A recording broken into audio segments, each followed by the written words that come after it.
Welcome to our legislative candidate interview being recorded here at the Wynn Studio at the Eau Claire Chamber of Commerce. I'm Scott Rogers, the Chamber's Vice President, Governmental Affairs, and our guest for this segment is Representative Rob Summerfield. Rob is the Republican candidate for 67th Assembly District. He's currently in office right now. Welcome, Rob. Well, thanks. I'm glad to be here, Scott. Let me tell you a little bit about what we're trying to do today. The Chamber doesn't endorse candidates for public office, but we're very concerned about public policy. And so what we try to do for you, our investors, is to help you get to know a little bit about your candidates and to see in their own words where they stand on business issues. So, Rob, let's just start out with getting acquainted with you. What is your background and what led you to be part of the legislature? Yeah, my background was growing up in the family supper club business. And after college, I moved down to Waukesha for a quick under a year.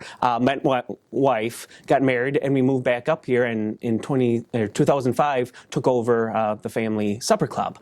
So that's been my background, before I got into the office. In addition to that, was managed a bowling alley, part of land title company. So really small business is my background. And that's really kind of got me excited and interested in getting into politics. I was active with my chamber, with the Bloomer Chamber of Commerce, out in the community, helping everything, and just started to thinking like, hey, once this seat opens, the 67th Assembly District, I may think about running. My wife and myself had some long talks. We were just starting a family. In 2010, when the seat first came open, when I was thinking about it and thought that wasn't the best time. In 2016, after our third child was born, Kim and I sat down and thought this was a good time to throw my hat in the ring with my experience in the community, the small business, and really thinking that it would be a great asset for the people in the 67th down in Madison. So this is your fourth run for the legislature, so you've served 3 terms already. Yep. So assuming you're in the legislature again come January, what are some of the things that are going to be your top priorities? I mean, I think definitely the biggest top priority is economy. With inflation, currently at over 8%, that's got a lot of people worried. I know I'm out talking to business people, families, everybody, seniors. It's kind of everybody. That's what everybody's talking about. I mean, gas today, I just filled up, is $4.09, and these are really going to be challenges, that are going to weigh on our economy. So once we, hopefully, once getting reelected and getting in office in January, we will see where we're at, see what state policies we can do. I think the biggest thing you need to do is keep a low tax climate, because the more money people have in their pockets that it's not given to government, we're able to, help them, pay their bills, etc. Making sure that we're spending in the state of Wisconsin responsibly. Right now we have, the biggest budget surplus.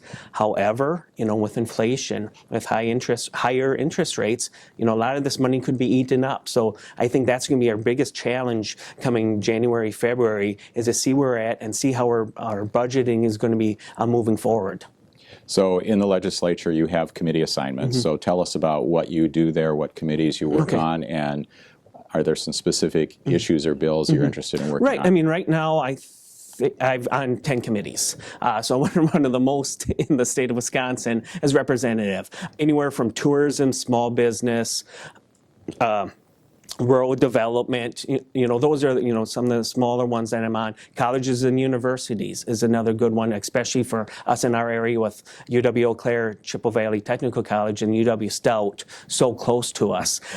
I do chair 2 committees, Science, Technology, and Broadband, and Housing and Real Estate. I'm also the Vice Chair of Health. So you can kind of see there's a wide variety of issues that I get to deal with or have this past session work in Madison. One of the biggest ones that I've dealt with is the broadband issue. I've been very happy on where we've come, but no, there's a lot more work to do. We are slowly closing gaps throughout the state.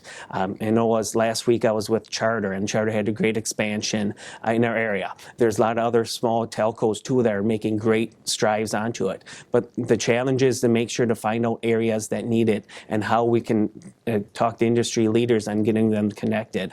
Also, another issue that I've been passionate about is working on workforce housing. We have a big, huge housing issue in our area, and we have seen challenges with that, because if you don't have housing, it's hard to recruit employees to come and work here. I'm hearing construction costs are potentially coming down, so hopefully that will alleviate some of it, but we still have a stock issue. We just have many other issues to dealing with the workforce housing. That's why I was happy this year as a committee chairman of housing and real estate to pass 10 bills. Not one was going to overnight change everything, but they took little pieces of it. Especially the biggest bill I was very excited to move forward is Representative Trinh from down Mondovi, exempting sales tax for construction materials under a certain level of about $250,000 housing. We can see that's a 5% immediate impact on the costs. So ideas like that with the housing broadband things that I've accomplished a lot, but look forward to making even more down in Madison. So some of those ideas you talked about became law. I believe some of those bills made it through the Senate and signed, some were not. Yeah. So what are some of the specific things you'd be working on in housing this year, and what can state government do about it? I think housing is, working on our middle income tax credit for middle-level housing, workforce housing. That one, we got it through the Assembly. The Senate ran into a few issues. A couple of senators had some thoughts and everything, and then, the session ended. So I'm looking forward. I talked with a few people that were involved with the bill, I think last week, and we were quite optimistic that going in the next session we'll get, this pushed forward. I don't know if it's going to look exactly like what we passed in the Assembly, but I'm pretty confident we'll get something along that lines accomplished with the workforce housing. And the broadband too is just continuing to work on that. So you mentioned education, being on colleges and universities. We know that's an important part of training and preparing people for the workforce. One of the big proposals, of course, that was passed 2 budgets ago was the first stage of funding for the Science and Health Sciences building at UW-Eau Claire. It did make it into the budget last time, but it's been proposed by the regents this time. So what are your thoughts on that project? And if you're in favor of it, what would you be doing to see that it gets through the legislature? Yeah, and when the first phase went through, really happy to get that accomplished. This last budget wasn't included. However, with the regents now putting it as a priority, I think the regents see and the state of Wisconsin sees, the need for it. Going in the budget cycle, it's going to be continuing to fight and make sure we bring, if there's any questions on why this is important, not only just to UW-Eau Claire, but the whole region. So I look forward to continuing to work, hopefully building the bridges to get this accomplished. So you've been in legislature now 3 sessions. You chair a couple committees. A lot of times, as we look at government, we get a little frustrated that maybe things don't go as well as they might. Not all of your bills make it into law. So how do you approach being a legislator, and how do you get things done in the Wisconsin legislature and get them all the way to the finish line? I approach it as, what's best for my district. Take each individual issue and look forward to it, work out the details to get it done. Knowing that I'm 1 out of 99 in 1 out of 3 branches. Not everybody's going to agree with everything I propose. But when I'm out there working, I want to make sure that I'm trying to do the best, making sure I can work, across the aisle if needed. The governor has, I think, signed about 5-6 of my bills. So there's work, can be accomplished. He has vetoed 2 of my bills, too. So I know I've had some setbacks, but I continue to work for our area and put, good proposals forward. So any last words you'd like to give to somebody from our business community that might be watching this video, lives in your district, considering how to vote? Why should they send Rob Summerfield back to Madison? Yeah, I think look at my background. I'm I'd say one of yours.